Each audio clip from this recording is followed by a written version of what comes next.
एक जंगल में एक गर्भवती हिरनी थी। उसका प्रसवकाल निकट आ गया था। वो एक नदी के किनारे घनी झाड़ियों के बीच में चली गई, जो उसे सुरक्षित लगी। अचानक उसे प्रसव पीड़ा शुरू हो गई।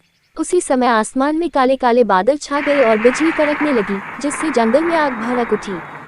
उसने अपने बाईं ओर देखा तो वहां एक शिकारी तीर का निशाना उसकी ओर लगाए हुए खड़ा था। उसने दाईं ओर देखा तो एक भूखा शेर उस पर घात लगाए हुए उसकी ओर बढ़ रहा था। हिरनी सोचने लगी कि अब वह क्या करे। वह तो प्रसव पीड़ा से गुजर रही है। एक तरफ आग है, एक तरफ शिकारी और शेर भी उसकी तरफ आ रहा है। दूसरी तरफ नदी भी बह रही है।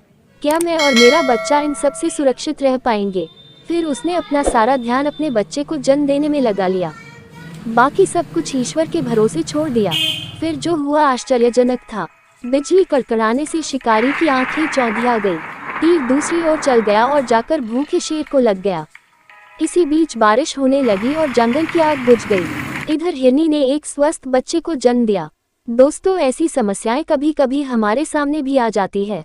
तब हमें कोई भी रास्ता नहीं सूझता है।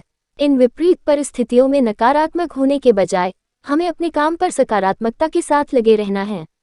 जब अपने हाथ में कुछ भी ना हो तो सब कुछ ईश्वर के हाथ में सौंप देना चाहिए। वह जो करेगा अपने लिए बढ़िया ही करेगा।